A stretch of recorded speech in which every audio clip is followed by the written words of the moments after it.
शरणागत पाप पर्वतम गणयित्वा न तदीय सद्गुणम् अणुमाप्यतुलं हि मन्यते सहजानंद गुरुं भजे सदा।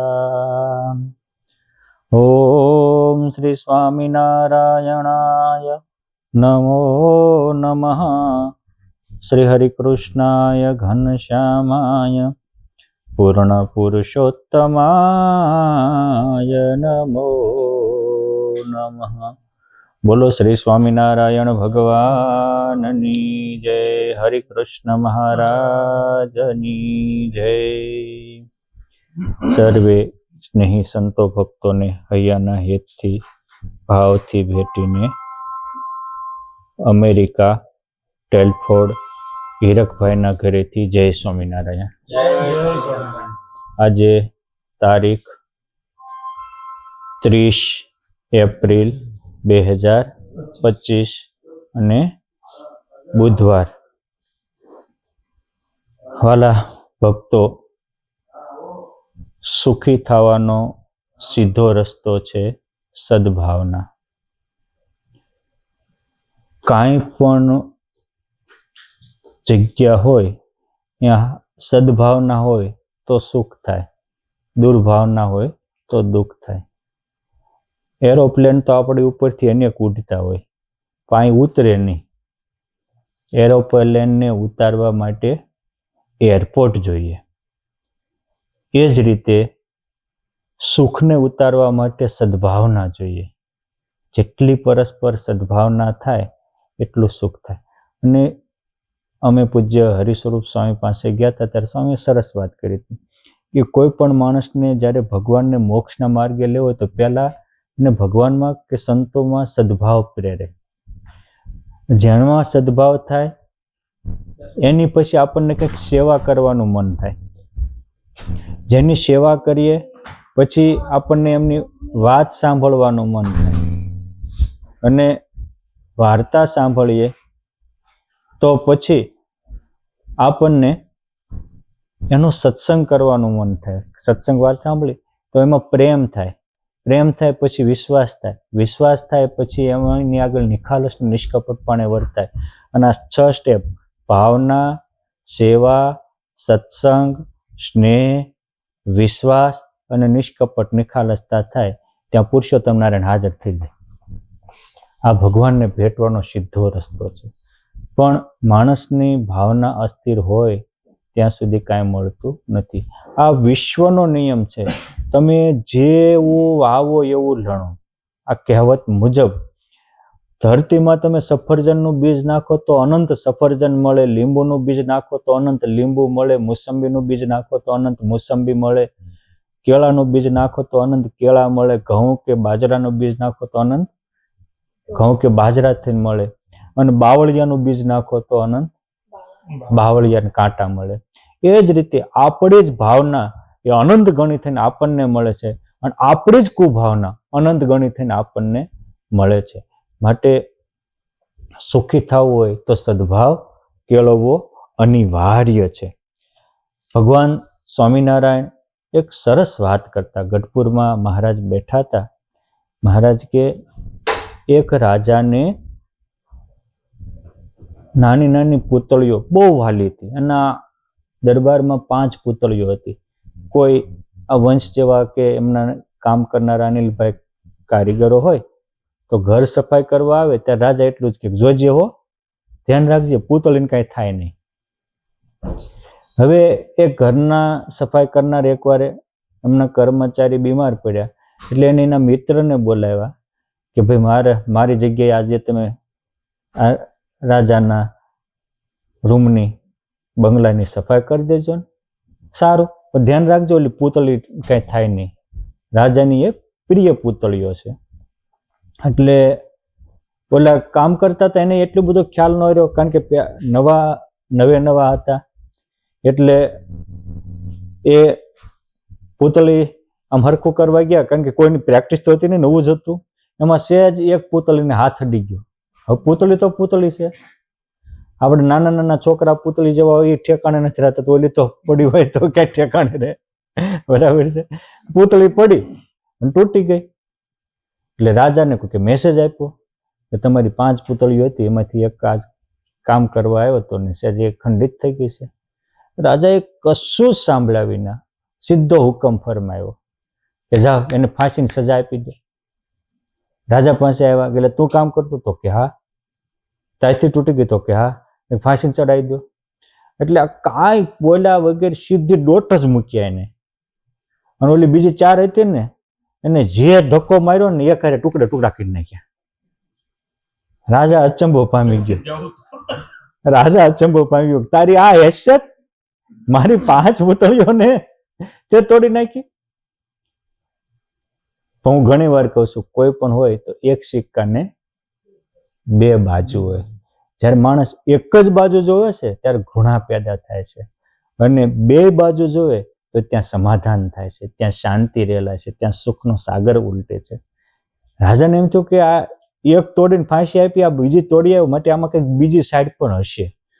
કૃપા હોય ભગવાનની તો માણાને બીજી સાઈડ જોવાનો વિચાર આવે, નકર માણા એકવાર નક્કી કરી નાખ્યું પછી રોઢામાં લીટી કાંઈ ફરતું જ નથી.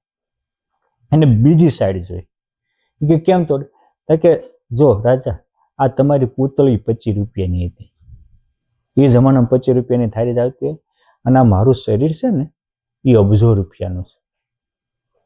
એક 25 રૂપિયાની એક પૂતળી તોડી, એમાં મારી અબજો રૂપિયાની આ શરીર તમે તોડી નાખો છો, તો બીજા કાલે મારા જ કોઈક ભાઈઓ આવશે. હવે એ 25 રૂપિયાનું નુકસાન જાય છે તો એને અબજો રૂપિયાનું નુકસાન તો વેઠવું પડશે.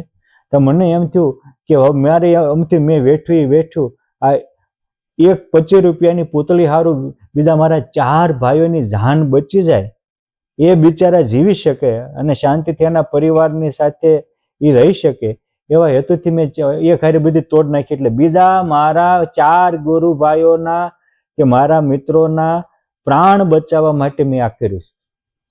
રાજાને વિચાર્યો કે વાત તો સાચી છે, પૂતળી તો 25 રૂપિયાની છે, માણસ દે તો લાખો અબજો રૂપિયા દેતા મળે નહીં, 25 રૂપિયાની પૂતળી. અને માણસ મોટા ભાગના ઘરના ડખા આને કારણે જ હોય છે. માણસ વસ્તુ પ્રેમી છે, વ્યક્તિ પ્રેમ જ નથી.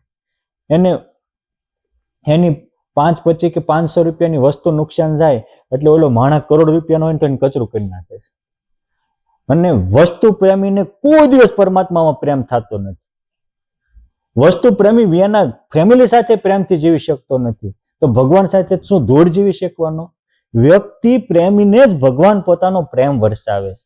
એટલે આપણે પણ જો આપણા કુટુંબમાં પરિવારમાં શાંતિથી રહેવું હોય તો 2-5 રૂપિયાની વસ્તુ હારું કોઈ વ્યક્તિના દિલના ટુકડા ન કરી નાખવા. ભુજમાં મહાન સમર્થ સંત સદગુરુ ઘનશ્યામજીવન સ્વામી થઈ ગયા. અમે એના બહુ વાર દર્શન કરેલા, સેવા કરેલી, અમારા માથા ઉપર સ્વામીએ હાથ મૂકેલા, ગાલે ટપલીઓ મારેલી. 2000ની સાલમાં વડોદરામાં સરદાર કોલેજમાં શિબિર હતી, અને એ શિબિરમાં નારણસિંહભાઈ અસવારના દીકરા રવિભાઈ પૂજ્ય ઘનશ્યામજીવન સ્વામીને ભુજથી એ શિબિરમાં લઈને આવતા હતા. ભાલ પ્રદેશમાં રસ્તા ખાલી હતા એટલે 90-100ની સ્પીડમાં ગાડી ચાલતી હતી. એક ગામના પાદરમાં બસ ઊભી હતી, રસ્તો ખાલી હતો એટલે એને સાઈડમાં એમને ફૂલ સ્પીડે જવા દીધી, પણ બસની પાછળથી સીધી સાયકલ આવી અને સીધી આની સાથે અથડાઈ ગઈ. એટલે 90-100ની સ્પીડની ગાડીમાં સાયકલ અથડાઈ, હુલ્લીને સાયકલ વાળો વયો ગયો એક બાજુ, પાછળ કાંટાની ઝાડ હતી, ખાડીમાં ગયા અને ન્યાન પ્રાણ પંખી ઉડી ગયો. સ્વામી કીધું રાખ, ગાડી ઊભી રખાવી. હવે એક્સિડન્ટ થયો, ધડાકો થયો એટલે ગામના પાદરમાં બસ ઊભી હતી, થોડા દૂર માણસો હતા, સ્ટેશન હતું, બધા ભેગા થયા, છોકરાને કાઢ્યો, હાથ પગ માથું ફાટી ગયેલું. સ્વામીએ પોતાનું ખેસ એ છોકરાને ઓઢાડી સ્વામિનારાયણ સ્વામિનારાયણ સ્વામિનારાયણ મંત્ર બોલી અને જ્યાં ખેસ ખેંચ્યો ત્યાં આપણે સવારે પથારીમાં ઊભા થયો ને એ છોકરો બેઠો થયો. આ સમર્થ સાધુ મળદા બેઠા કરે એવા કોઈ સામાન્ય નહીં, આ સ્વામિનારાયણ સંપ્રદાયની ગરિમાઓ છે. ભગવાનની સાધના આરાધની કેવા સમર્થ હતા. એ સ્વામી એવું કહેતા 1 થી લાખનું નુકસાન જતું હોય તો જવા દેજો, પરંતુ ભગવાનના ભક્તો પ્રત્યે ભાવ ફરવા દેતા નહીં. ભાવની કિંમત છે. અભાવ તો બધાને થાય છે, પણ ભગવાન કે સંતોમાં ભાવના થાય એ બહુ મોટી વસ્તુ. રાજાને એમ થયું કે સામે મોત જળબતું હતું તો આને બીજાના સુખનો વિચાર આવ્યો. એટલે કે તને આવા વિચાર આવ્યાનું કારણ શું? રાજાએ આ નોકરને પૂછ્યું, તને આ મૃત્યુના સમયે બીજાના સુખના વિચાર આવ્યા, બીજાના આનંદના વિચાર આવ્યા, આનું કારણ શું? ત્યારે એને બહુ સરસ વાત કરી કે સાંભળો મહારાજા, હું એક ખાનદાન અમીર શેઠનો વફાદાર સેવક છું. વર્ષોથી હું ત્યાં એમને જોબ કરું છું. તમારે ત્યાં આજ મારો મિત્ર બીમાર પડ્યો એટલે એની બદલીમાં હું સેવા કરવા આવ્યો હતો. મારાથી સરસ ચૂકથી આ કોઈ ઈરાદાપૂર્વક તો થયું નહોતું, આ પૂતળી તૂટી ગઈ. પરંતુ મારા શેઠને હું રોજે સારું સારું બનાવીને જમાડું તો શેઠ પણ મને બહુ સારું સારું પ્રેમથી જમાડતા હતા. એક દિવસ શરત ચૂકથી અમારે ચાખ્યા વગરની કાકડી અપાઈ ગઈ, કાકડી કડવી નીકળી. એટલે શેઠે ચાખી અને પછી આખી કાકડી મને આપી દીધી, આલે ખાઈ જાય. એટલે હું એક પણ શબ્દ બોલ્યા વગર કાકડી જમી ગયો. એટલે શેઠને એમ થયું કે આખી કડવી કાકડી આ કઈ બોલ્યા વગર જમી ગયા. એટલે પૂછ્યું કે તને કઈ થયું નહીં? તો કે ના. તો કારણ? તો કે શેઠ તમે મને રોજ લાડુ જમાડો છો, ગુલાબ જાંબુ જમાડો છો, બરફી જમાડો છો, હલવો જમાડો છો, મોહનથાળ જમાડો છો, કેળા કેરી કે રસપુરી જમાડો છો, તો રોજ મને સારું જમાડો છો, ક્યારેક કડવું જમાડો તો મારે એમાં અણગમો છે નો? આવી મારી ભાવના જોઈને શેઠે મારા આખા પરિવારની જવાબદારી સંભાળી લીધી. એટલે મને મોતની તો પરવા હતી નહીં, પણ મને એ થયું કે આપણે કોકના એવા કટોકટીના કાળે સદભાવના જાળવી રાખવી તો એનું 1000 ગણું ફળ મને મળે છે. આપણે જે પહેલા જ કીધું ને કે ધરતીમાં તમે સફરજન વાવશો તો અનંત સફરજન થશે, ચીકુ વાવશો તો અનંત ચીકુ થશે. એમ આપણે સદભાવનાનું વાવેતર કર્યું હોય તો અનંત ગણું સદભાવના મળે. આ સમજવાનો પોઈન્ટ ત્યાં છે કે આપણે પરિવારમાં રહેતા હોય તેને આપણે 100 વાર મદદ કરી હોય, 99 વાર મદદ કરી હોય, 1 વાર ન કરી હોય, 1 વાર ન કરી હોય એની નોંધ રાખો અને કરી હોય ભૂલી જાઓ તો આપણે કૃતજ્ઞ કહેવાય. ભગવાન આપણાથી દૂર થઈ જાય. એક શેઠ પણ જો સારી સદભાવના રાખતા હોય, વશ થતા હોય તો શેઠના શેઠ, રાજાધિરાજ મહારાજા ભગવાન કેમ વશ ન થાય? એટલે માણસ છે કામ કરતા હોય તો ભૂલ થાય, પણ 1 વાર ભૂલ થઈ અને 99 વાર સારું કર્યું તો એ 99 વાર સારું ભૂલી અને 1 વાર ભૂલ થઈ એને જ મગજમાં રાખે, આ દુર્યોધન વૃત્તિ કહેવાય, આ રાવણ વૃત્તિ કહેવાય.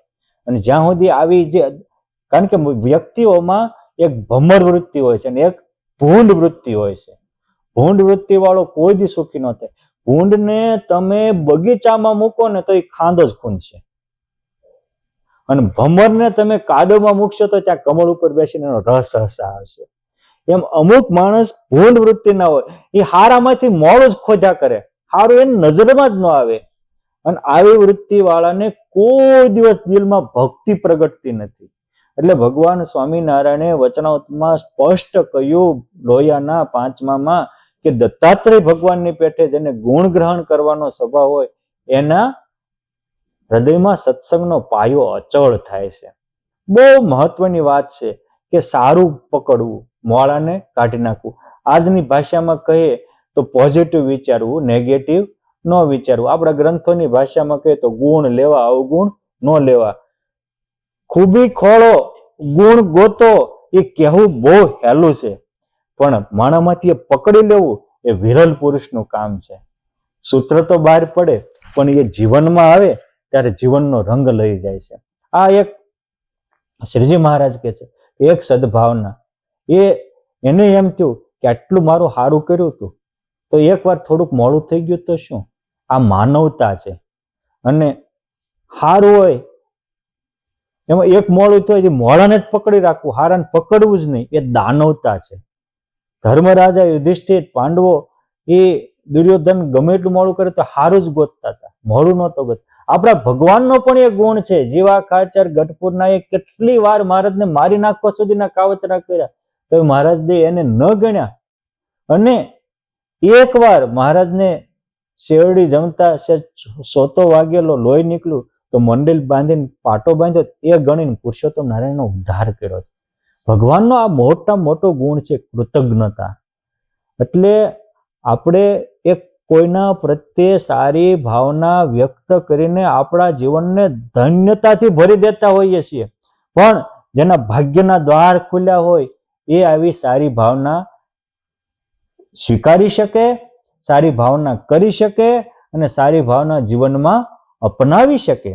એક પામેલા મહાન સંત ભગવાનના દર્શને જતા હતા, તો એક મગન બાપા જેવા પૌઢ એને સંતને કહ્યું કે મારે ત્યાં અઢળક સંપત્તિ છે, ખાપી ખૂટતી નથી, માટે તમે ભગવાનના દર્શને જાઓ તો ભગવાનને કહેજો કે ખમૈયા કરે.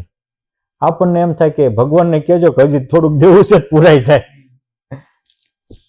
હરેશભાઈ એ કઈ ખમૈયા કરે એવું કહેજો કે બહુ સારું. એ સંત ભગવાનના દર્શને જતા ત્યાં મંદિરના દરવાજા પાસે બહાર અમુક જરૂરિયાતમંદ ગરીબ લોકો બેઠેલા, એને કીધું ભગવાન પાસે જાવ તો કહેજો ને કે અમારે ત્યાં થોડોક લાંબો હાથ કરે. થાકી ગયા ભીખ માગી માગીને. બે એની વાત તો સાચી હતી. સંત ભગવાન પાસે ગયા, દર્શન કર્યા, અંગત ગોષ્ઠી કરી, બંને વ્યક્તિના સંદેશા આપ્યા, સંદેશા લઈને પાછા આવ્યા. બે દરવાજા પાસે જ ઉભા હતા. શેઠે કીધું કે કેમ મહાત્માજી? પ્રભુએ શું કીધું? તો કે પ્રભુએ એવું કહ્યું કે શેઠને એવું કહેજો કે એને જો અધિક સંપત્તિ ન જોતી હોય તો આભાર વ્યક્ત કરવાનું બંધ કરે, સદભાવના બંધ કરે. કોઈ આપ્યો હોય એનો પુરસ્કાર કરવાનું બંધ કરે, આપ્યા હોય એનો તિરસ્કાર કરો એટલે આપેલું વ્યુ જાય છે. એ તો કેમ થાય? આ ધરતીમાં એક દાણો આપી તો અનેક ગણો આપે છે, તો હું ધરતી ધૂળમાંથી જાઉં? માટે કોકે મને કંઈક આપ્યું હોય, મારા માટે ઉપકાર કર્યો હોય, મારા માટે કંઈક કર્યું હોય, એ મારાથી કેમ ભૂલાય? જો આ યુધિષ્ઠિરની વૃત્તિ છે. ભગવાને દુર્યોધનને યુધિષ્ઠિરને બેને કહ્યું, યુધિષ્ઠિરને કહ્યું મોડું ગોત્યા હો, દુર્યોધનને કહ્યું ખારું ગોત્યા હો. તે આખી દુનિયામાં ફર્યો. દુર્યોધન કે મારથી હારો કોઈ દુનિયામાં છે જ નહીં. હવે ન હોય દુર્યોધનથી હારા? અરે પરાઈ ભાઈની પત્નીને ઇજ્જત લૂંટનારો, ભાઈઓને ઝેર દેનારો, ભાઈઓને દગો કરીને લાક્ષાગ્રહમાં હળગાવનારો, આટલાથી ઉતરતો કોઈ તો એને પોતાથી હારો કોઈ લાગતો જ નથી. આ સ્વશ્રેષ્ઠતા એ મોટું અસુરપણું છે, મોટું અભિમાન છે. ભક્તિ સિદ્ધિમાં ગોપાળાનંદ સ્વામી લખ્યું છે કે અહંકાર કેમ? તો કે સ્વશ્રેષ્ઠત્વમ ઇતિ તો અહમ. સ્વશ્રેષ્ઠતા એ જ મોટો અહંકાર છે. યુધિષ્ઠિરને કીધું કે મારથી બીજો કોઈ ખરાબ નથી, હું જ એવો છું કે મારે લઈને મારા ભાઈઓને ક્યારેક દુઃખ થાય છે, બીજાને દુઃખ દિલને ઠેસ પહોંચે. જેને આપણા થકી બીજાના દિલને ઠેસ પહોંચે ખૂંચતું હોય એની ઉપર ભગવાનની કૃપા કહેવાય. આ દૈવીપણું છે, ઓ આસુરીપણું છે. એટલે આપણા જીવનમાં પણ આપણે જોવું પડે કે કોઈકે કેટલું કર્યું હોય એને નહીં ગણી અને ક્યાંક ન થયું હોય એને જ પકડી રાખીએ તો પામવાનું છેટું રહી જાય અને આપણું જીવન પણ ખુદ કચરાથી, ગંદકીથી, ટેન્શનથી ભરપૂર રહે. પછી વારે વારે આ ખોટું સ્વીકારીએ છે ને એ આપણને માંદગીના ભોગ બનાવે છે, ટેન્શનના ભોગ બનાવે છે. માટે અનિલભાઈ આ વિચારવું કે હું કેવું, મારી વૃત્તિ કેવી. મેં કીધું ને કે ભાવના બે હોય, એક સિક્કાની બે બાજુ હોય. હું ઘણી વાર કહું કે લક્ષ્મણજીએ શૂર્પણખાના નાક કાપી લીધું એટલે શૂર્પણખા સીધી એના ભાઈ રાવણ પાસે ગઈ અને કીધું તારી જેવો ત્રિલોકીને ધુજાવનારો મારો ભાઈ અને વનના બે તપસ્વીઓ એને મારું નાક કાપી નાખ્યું, તું કઈ કરી ન શક. રાવણે સીધી જ પ્રતિજ્ઞા લીધી કે તપસ્વીને હું મારી નાખીશ, એની પત્નીનું હું અપહરણ કરી લઈશ. હવે રાવણ શૂર્પણખાનો ભાઈ હતો એ વાત સાચી, એમાં કોઈ ના નથી હરેશભાઈ.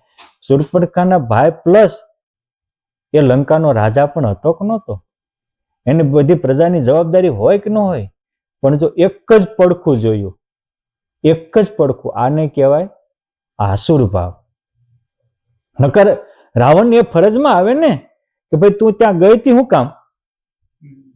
તું તપસ્વીના આશ્રમમાં ગઈ હતી, તપસ્વી તારા આશ્રમમાં આવ્યા તક તું એના આશ્રમમાં ગઈ હતી. પોઈન્ટ 1. પોઈન્ટ 2 કે ત્યાં જઈને ત્યાં ધંધા શું કર્યા? કારણ કે આપણા હિન્દુ ધર્મ ગ્રંથોમાં સ્પષ્ટ લખ્યું છે કે આત તાઈ વૈદ્યો ન દોષ. જે પત્નીને મારી નાખવા આવતો હોય, ઘરને હળગાવતો હોય, હા હથિયાર લઈને કોઈ ઉપર ઉગામમાં હોય, એને મારી નાખવા એમાં પાપ નથી. કૃષ્ણ ભગવાને આ મુદ્દા ઉપર તો અર્જુનને હથિયાર જલાવ્યું હતું ને કે આ તારા તું જેને ભાઈ માને છે આતતા ઈ છે, આ તમને ઝેર દેનારા છે, હળગાવનારા છે, તમારી પત્નીની ઇજ્જત લૂંટનારા, આને મારી નાખવામાં કોઈ પાપ નથી લાગતું. પાપ લાગે મારું પુણ્ય થાય તો ઉઠાય ગાંડી, એ જ મુદ્દે ઉઠાવડાવ્યું હતું ને ગાંડી. એટલે આ સમજવા જેવો પોઈન્ટ છે. આ રાવણ વૃત્તિ છે. એક પક્ષે સાંભળીને જજમેન્ટ આપી દેવું. ગાંધીજીને ગોડસે ગોળી મારી દે ને તો વર્ષો સુધી કેસ ચાલે છે કે બે પક્ષ હરખું તપાસો, વાસ્તવિકતા શું છે? બરાબર. એક પક્ષી સાંભળી કૃષ્ણ ભગવાન ચાર ભગવાન સમજાવે હો. કૃષ્ણ ભગવાન ઈ સમજાવે, વ્યાસ ભગવાન ઈ સમજાવે, પરશુરામ ભગવાન ઈ સમજાવે, નારદજી ભગવાન ઈ સમજાવે, ભીષ્મ સમજાવે, તોય તે દુર્યોધન શકુનીનું સાંભળે, ધૃતરાષ્ટ્ર દુર્યોધન નું સાંભળે, બીજા કોઈનું ન સાંભળે. ત્યાં પછી મહાભારત ને રામાયણ સર્જાય. આ ઘર ઘરના મહાભારત અને ઘર ઘરના રામાયણ આના કારણ છે. એક પક્ષે સાંભળી અને પછી આપણે બીજાને અન્યાય કરીએ છીએ, ઓલાના દિલના ટુકડે ટુકડા થઈ જાય, લાગણીઓ સાથે ખિલવાડ થવા માંડે, તો આપણે એક પક્ષે કોઈ દી બીજો પક્ષ અને ઓલો રોઈ રોઈને સંભળાવતો હોય તો આપણે નક્કી કર્યું હોય એમ જ કરવાનું હોય. આવું જયારે થાય ત્યારે ભગવાનનો આપણા ઉપર કોપ સમજવો, કૃપાનો સમજવી. આપણીથી તો આવી ભૂલ નથી થતી ને કેતનભાઈ, હીરકભાઈ? આ બહુ સમજવા જેવો છે. એટલે કે છે કે જ્યાં આવી દિવ્ય ભાવનાઓ હોય ત્યાં ભગવાનનો સાક્ષાત્કાર વાસ થાય છે, નિવાસ થાય છે. એક રાજા, ભગવાન સ્વામિનારાયણ એક સરસ ગઢપુરમાં વાત કરી હતી કે એક રાજાએ પોતાને કંઈક શુભ દિન હતો, એનો જન્મદિન, એટલે પોતાના 3 નોકરોને કહ્યું કે જાઓ તમે બગીચામાંથી હારા હારા ફળ ફૂલ લઈ આવો, આજે આ મારા જન્મદિવસ નિમિત્તે આપણે બધાને લાણી કરવી છે. એટલે એના 3 નોકરો બગીચામાં ગયા. પછી કે રાજાને કાંઈક ને નાનો મોટો પ્રસંગ હોય ત્યાં હાલો આપણે બધાને રાજી કરવા, હાલો રાજી કરવા, કામ આપણને કરાવે ને ફળ યશી ખાય છે. એમ કરીને એકે બધા બગીચામાં ગયા તો તઈ નહીં, પણ એક નકરા બગીચાના પાંદડા કૂંચો ભરી અને ઉપર 2-5 હળેલા ફળ મૂકી અને કોથળો ભરી દીધો. બીજે ભર્યા તો ખરા પણ હેઠે પડેલા હારા મોળા બધા ભરી દીધા. બીજા એમ તો કામ રાજાનું છે. ઝાડવા ઉપર ચડ્યો, પાકા પાકા ફળ પાડ્યા, પછી હેઠે થોડા કાચા મૂક્યા, એની ઉપર વનપક મૂક્યા અને ઉપર સૌથી પાકા મૂક્યા. 3 કોથળા ભરીને આવ્યા. રાજાને કે લો મહારાજા, જ્યાં જેને આપવું એને આપજો. રાજા કે હવે મને વિચાર આવે છે કે આવો જન્મદિવસ છે, એ જન્મદિવસ તો આપણા હિન્દુ સંસ્કૃતિમાં જન્મ મરણથી મુક્તિ માટે ન હોય. આપણા હિન્દુ સંસ્કૃતિમાં હેપી બર્થડે ન હોય, શુભ જન્મદિનમ, શુભ જન્મદિનમ, શુભ જન્મદિનમ, શુભ જન્મદિનમ. આપણા ઋષિમુનિઓની જન્મદિવસની પ્રાર્થનાઓ છે કે યશસ્વી ભવો, તેજસ્વી ભવો, તું યશસ્વી ભવ, તું તેજસ્વી થા, સતકર્મી ભવ, સતજીવો ભવ, તું 100 વર્ષનો થા, સારા કર્મ કરતો જા, હાંક વગાડતો જા, હિંમત પૂરતો જા અને જગતમાં તારા નામને રોશન કરતો જા, એવો તું મહાન બન. આ આપણા જન્મ દિવસની શુભકામનાઓ આપણને શીખી ગયા. આપણે એ ઋષિ મુનિઓના સંતાનો છીએ. આપણે આંધળું અનુકરણ કરવાની જરૂર નથી, મારે ઝાઝુ કહેવું નથી, પણ આપણા ઘરે આપણા દીકરાઓના કે એના જન્મ દિવસ હોય તો આપણી પરંપરા મુજબ ઉજવવા. આજે તો અમુક એવા જન્મદિવસના નિમિત્તે તે માણસો આસુરી વૃત્તિના થઈ ગયા હોય છે કે જેનો જન્મદિવસ હોય ને ઘૂસતા આવે હા, બિચારા વિદ્યાર્થીઓમાં તો એવું હોય છે કે બિચારા ઢીંડું તોડ નાખે. અરે આ તમે આ અસુરના સંતાનો ક્યાં થઈ ગયા ઋષિના સંતાનો મટીને? આ તો આ અસુરના સંતાનો, અસુરો આવું કરે. એટલે જન્મ દિવસ ઉજવવા એ આપણી ભારતીય પરંપરા છે, પણ આપણી પરંપરા મુજબ કરો તો આપણું દેશ બચશે, આપણી સંસ્કૃતિ બચશે, આપણું કુટુંબ બચશે, આપણું જીવન બચશે, આપણા દીકરાઓ આપણા રહેશે. માટે જે સત્ય છે એ બધેથી સારું, કોઈનું અનુકરણ ન કરવું, સારું બધેથી સ્વીકારો. રાજા કે આજ મારો વિચાર બદલ્યો છે, આપણે એક કામ કરીએ, જન્મ દિવસ તો જન્મ મરણથી મુક્તિ માટે હોય, માટે આ તમે લઈ આવ્યા, તમે આજે જે ફળ લાવ્યા એ તમારા ફળ તમને અર્પણ. 10 દિવસ આપણે એક રૂમમાં બેસી, જે તમારા કોથળા તમે ખાઓ, મારો હું ખાઈશ, આપણે 10 દિવસ સાધના આરાધના કરીશ અને અંતર્વૃત્તિ કરવી. હવે કોને શું મળ્યું? રાજા તો ગમે એને આપે જ છે, એમ કરીને કચરું ભર્યું, એને 10 દિવસ શું થયું? કચરું મળ્યું, ઉપવાસ મળ્યો. બાપા મહારાજ કે મોટા આપણા માટે કંઈક કરતા હોય, એમાં આપણે જેટલી કુભાવના કરીએ એ આપણી જ કુભાવના આપણે ભોગવવાનો વારો આવે. જેને મધ્યમ કર્યું હતું એને 2-3 દિવસ તો ફળ મળ્યા, ત્યાં હળી ગયા. અને જેને પ્લાન સાથે વ્યવસ્થિત આયોજન કર્યું હતું એને 10 દિવસ સુધી જલસો રહ્યો. કારણ કે ઉપર હારા પીરાતા, મધ્ય હેઠે જાતો ગયા, હેઠે પાકતા ગયા, ખાતો ગયો, અને 10 દિવસ આનંદ થયો. અત્યારથી આપણે આપણા જીવનનો પ્લાન કરવો.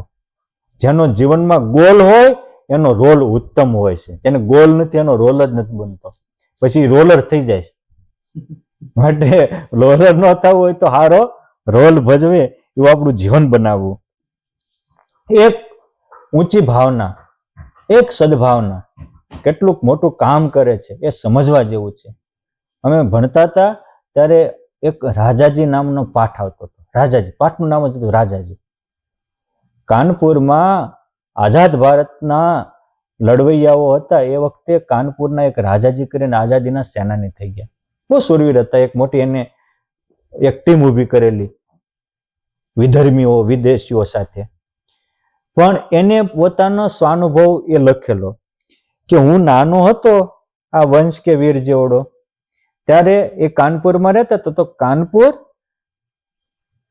ના પાદરમાં ગંગા વહે છે અને માં ગંગાને સામે કિનારે ભણવાની સ્કૂલો હતી, આ કાંઠે શહેર હતું. એટલે વિદ્યાર્થીઓને ભણવા જવું હોય તો નદીના સામે કાંઠે જવું પડતું.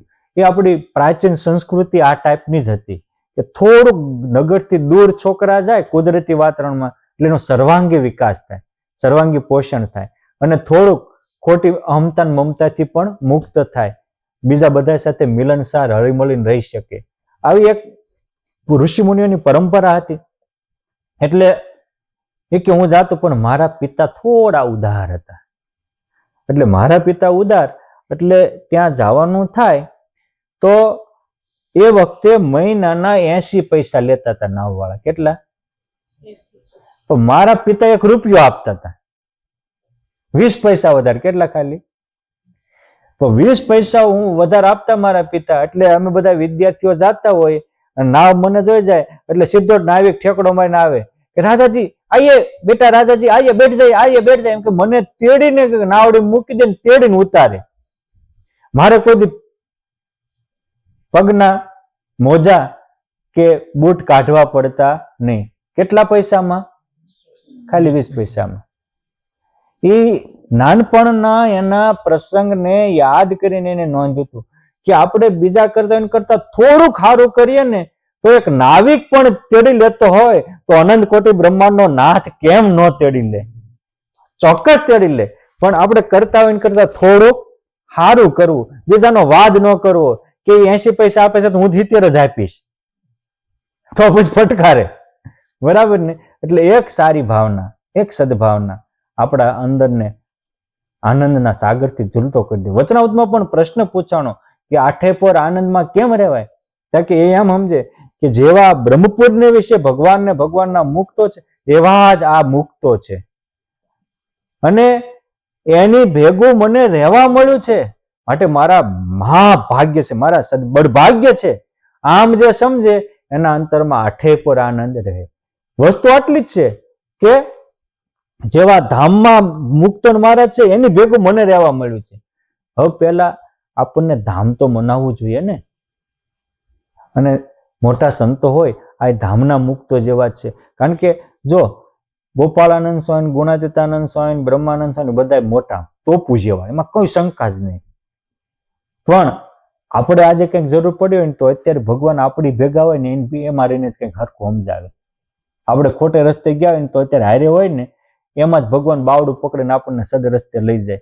સીધી બાબત છે. અત્યારે ગોપાલ સ્વામી, ગુણાતીતાનંદ આપણું બાવડું પકડવા આવે નીલભાઈ. સરસ. ભગવાન સ્વામિનારાયણ એક ટચુકડી વાર્તા કરતા હતા. એક બાદશાહ હતો, તે એને એમના સેવકોને પૂછ્યું કે મોટા મોટું હથિયાર કોણ લવો કે હાથમાં આવી હથિયાર? એટલે બીજા બધા એવું થોડું છે કે મોટા મોટું અત્યારે તોપ કહેવાય, બંદૂક કહેવાય, તલવાર કહેવાય, બરસી કહેવાય, આ છે તે કહેવાય. બધી વાત સાચી.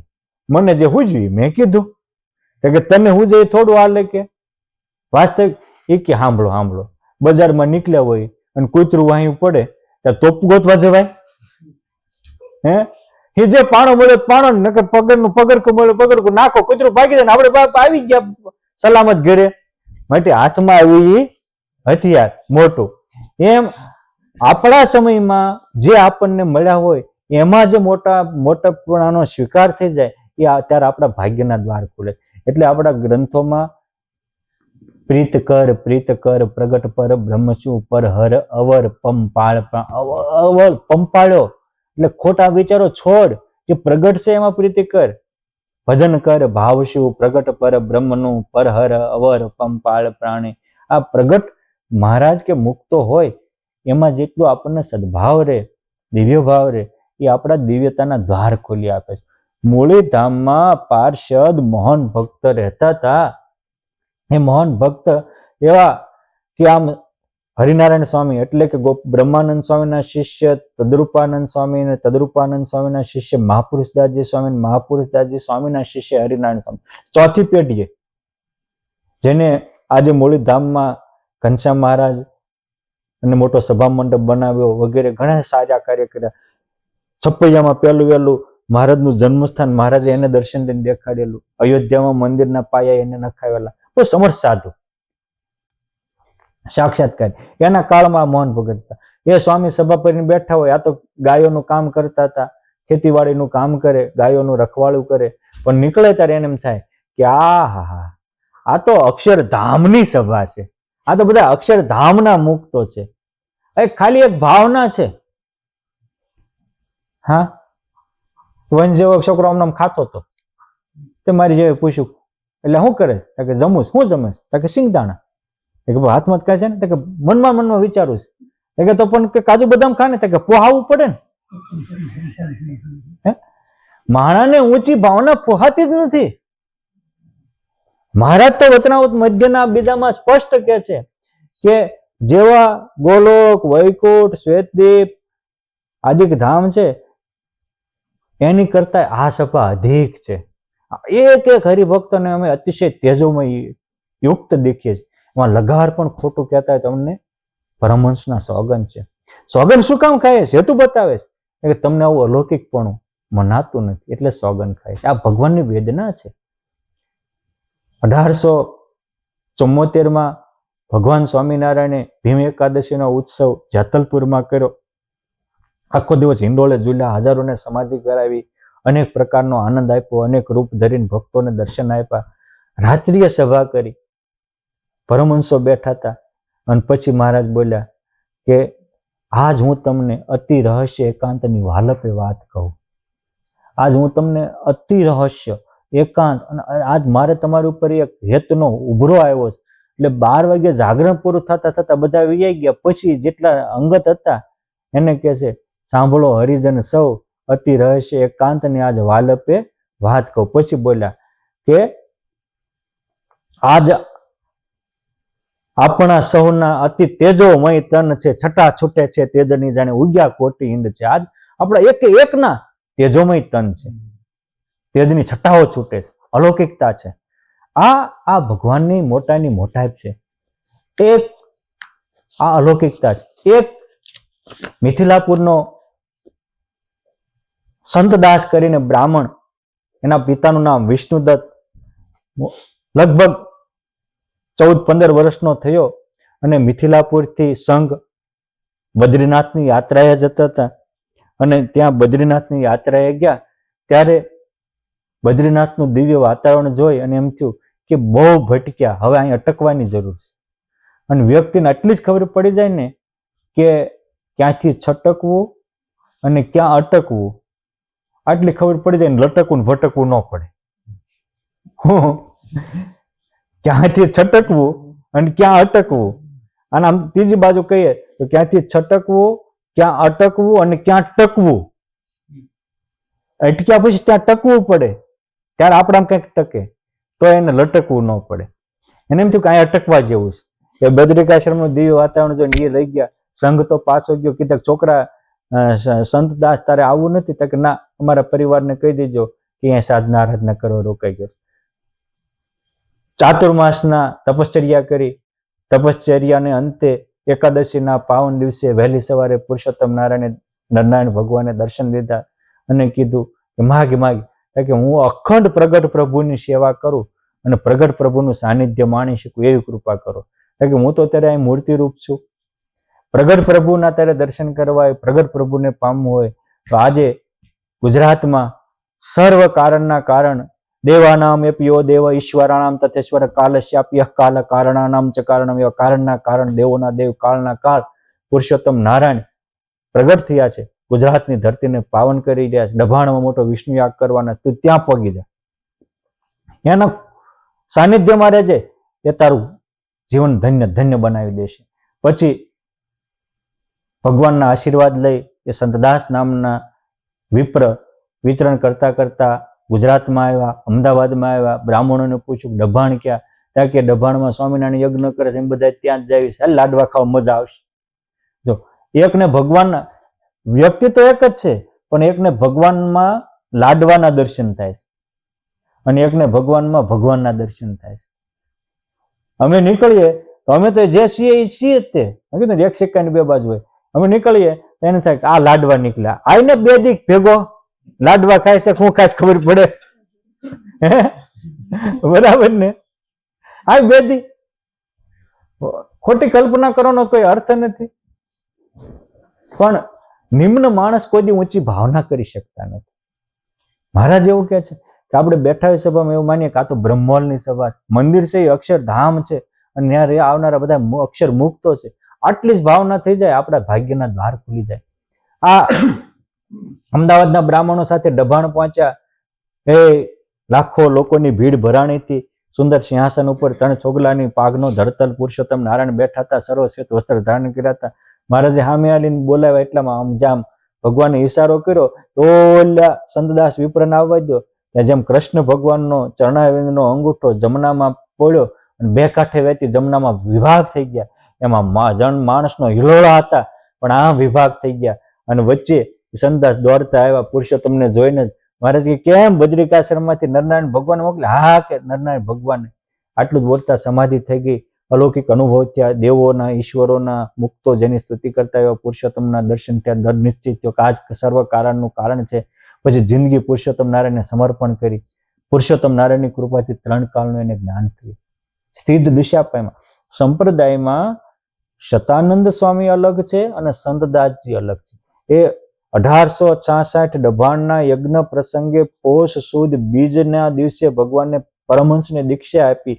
એ મિથિલાપુરીના સંતદાસ હતા, એનું નામ શતાનંદ સ્વામી રાખ્યું, જે સત્સંગી જીવન ગ્રંથના લેખક બન્યા અને સમાધિનિષ્ઠ થયા. એક સંતદાસજીને 1845માં રામાનંદ સ્વામીએ દીક્ષા આપી. એ મૂળ પ્રોપર ભુજના હતા. એ પણ રામાનંદ સ્વામીની ગુરુ કૃપાથી સમાધિનિષ્ઠ થયા હતા. અને 13માં ભક્તોએ કીધું કે મહારાજ કોઈક સાધુને અમારે ત્યાં મૂકતા જજો, અને એ ધ્યાન કરતા હતા, મૂકી ગયા અને 6 મહિના બેઠા રહ્યા. એ રામાનંદ સ્વામીના શિષ્ય સંતદાસજી. એટલે આ બંને સંતદાસજી જુદા અને સતાનંદ સ્વામી જુદા છે, પરંતુ ઘણીક વાર ઓછા અભ્યાસને કારણે બધા એક કરી નાખતા હોય છે. આ માત્ર ખુલાસા માટે. મારે જે કહેવાનો પોઈન્ટ છે એ તો બીજો છે કે પછી તો દબાણ યજ્ઞ પૂરો થયો, મહારાજની સાથે સૌ ત્યાં ગયા.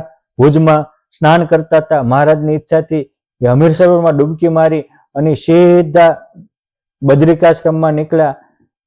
આધારાનંદ સ્વામી લખ્યું કે સતાનંદ સ્વામી કેવા હતા તો કે ત્રણેય લોકમાં અને આ નવખંડ અનંત બ્રહ્માંડમાં એની ગતિ હતી, ક્યાંય એ અટકતા નહીં. એક પુરુષોત્તમ નારાયણ સિવાય બીજે ક્યાંય ટકતા નહીં. ત્યાં ગયા, ત્યાંથી મહારાજે કહ્યું હતું એ મુજબ બાજુમાં કલાપ ગામમાં ગયા. ત્યાં કલાપ ગામમાં એ વખતે દલુજી કરીને રહેતા હતા.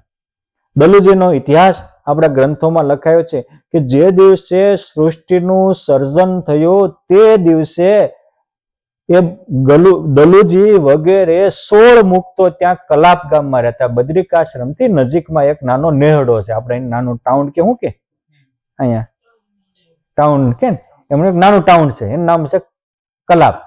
એ ટાઉનમાં ત્યાં ગયા ત્યારે દલુજી કે સાધુરામ શું આજ પુરુષોત્તમ નારાયણ પ્રગટ થયા કે તમને કેમ ખબર પડી કે જે દિવસે આ સૃષ્ટિના મંડાણ થયા અને બદ્રિકાશ્રમને નું સર્જન થયું તે દિવસથી અમે હજી અક્ષરધામથી અહીંયા આવ્યા હતા.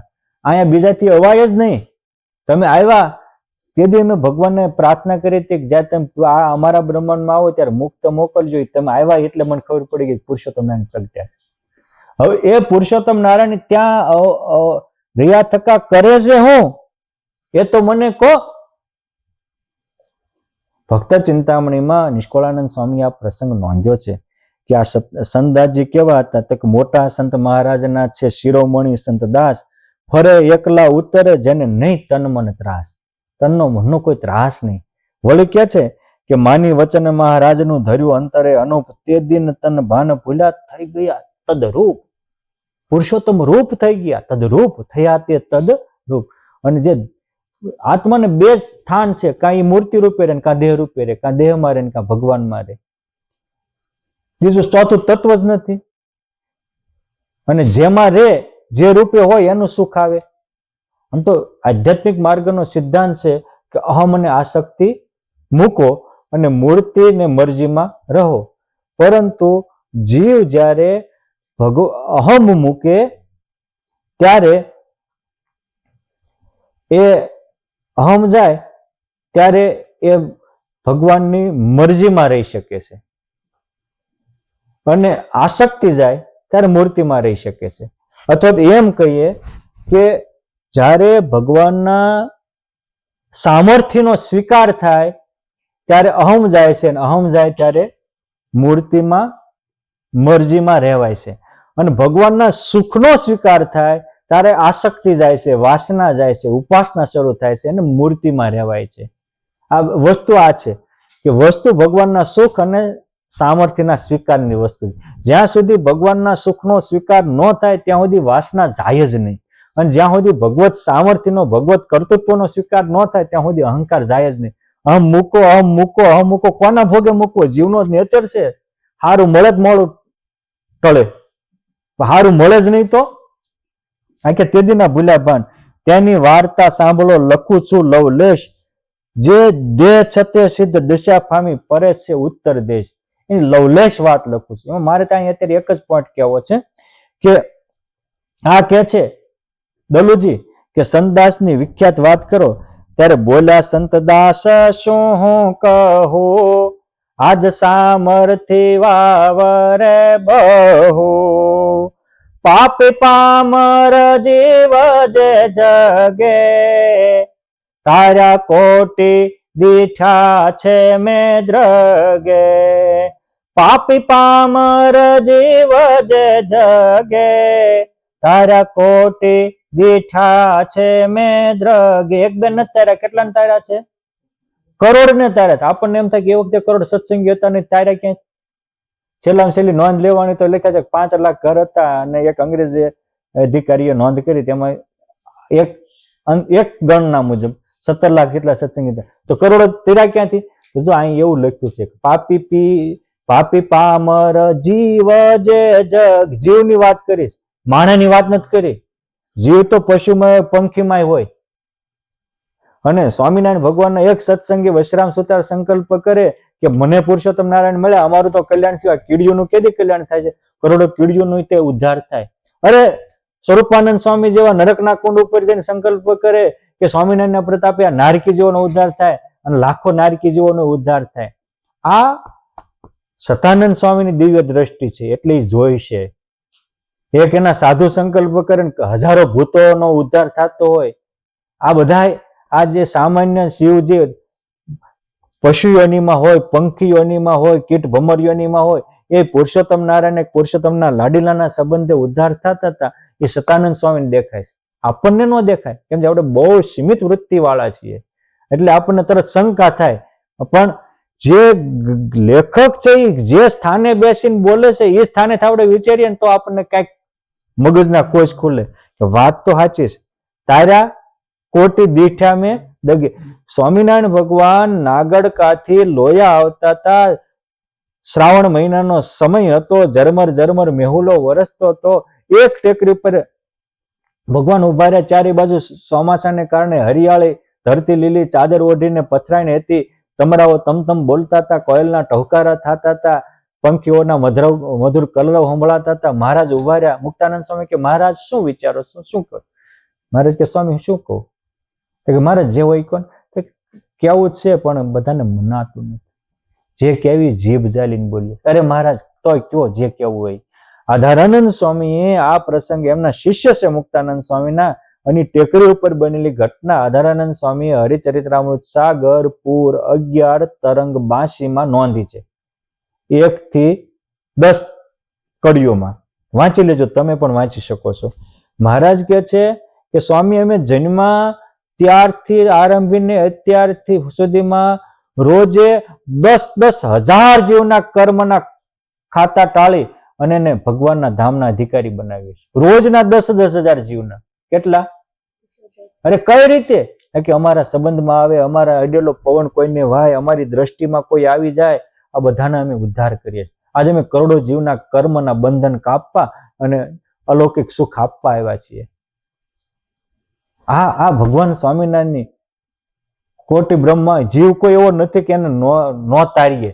આ ભગવાન તારવા આવ્યા હતા. એટલે નિષ્કળાનંદ સ્વામીનું એક પદ છે, આપણે કાલે લેશું. પણ અહીંયા એ વાતને સતાનંદ સ્વામી બોલે છે કે પાપી પામર જીવ જગે તારા કોટી દીઠ્યા મેં દ્રગે. વળી સાંભળો કે છે કે દ્વિજ ક્ષત્રિ વશ શૂદ્ર કોઈ થાય સમાધિ સ્વામીને જોઈ.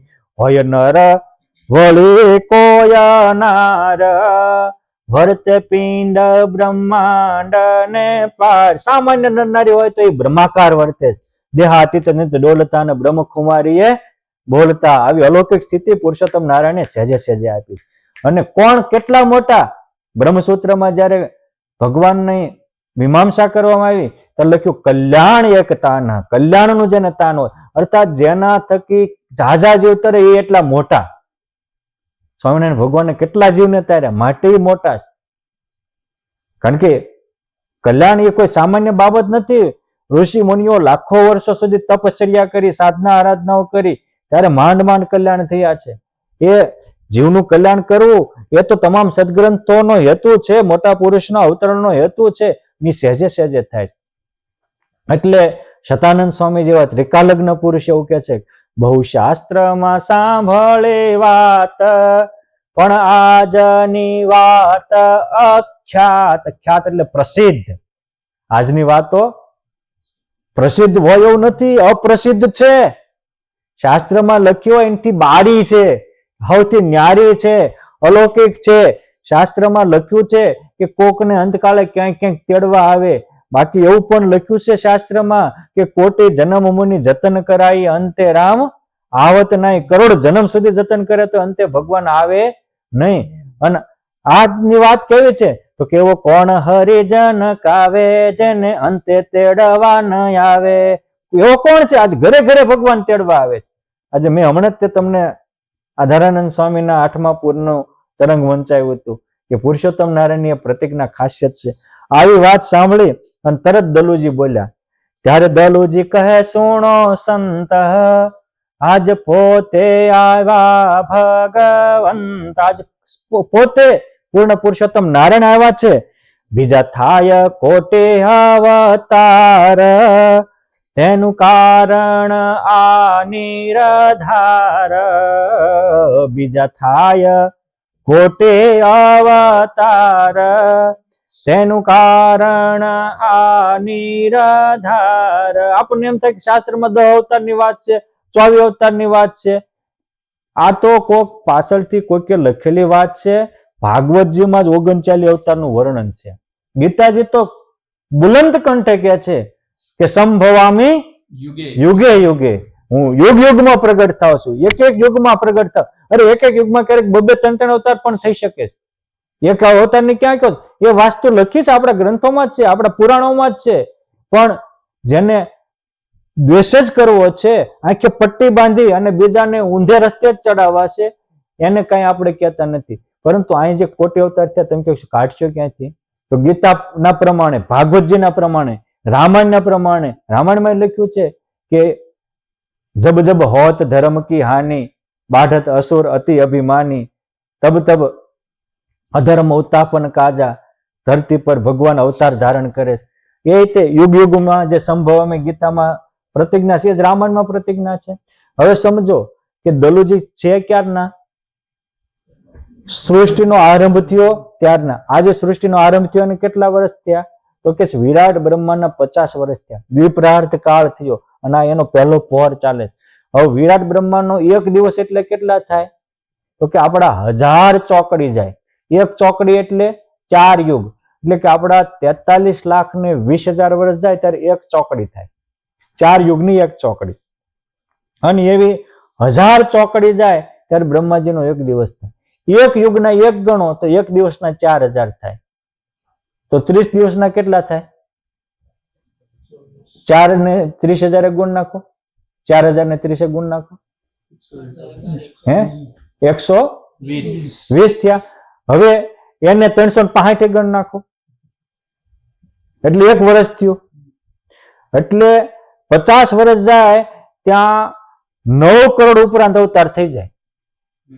હવે ક્યાંક નહીં એને તે દુના છે, એ જોવે છે એટલે કે છે કે બીજા થયા કોટે અવતાર. એને જોયેલા છે કારણ કે તે દુના છે, ચિરંજીવી છે, એને જોયું છે એટલે કે બીજા થાય કોટે અવતાર, એનું કારણ આ નિરાધાર. આ બધી અનુભૂતિ વાતો છે. માટે આવા પૂર્ણ પુરુષોત્તમ નારાયણને પામી આપણે બળભાગી બન્યા છીએ, ધન્ય ભાગી બન્યા છીએ. માટે આવા પુરુષોત્તમ નારાયણના વાતોને, એના પરમહંસોની અનુભૂતિને આપણે આપણી અનુભૂતિ બનાવી આપણા જીવનને ધન્ય ધન્ય બનાવીએ. એ જ મહારાજ અને મુક્તના પાવન ચરણોમાં પ્રાર્થના અસ્તુ. જય સ્વામિનારાયણ.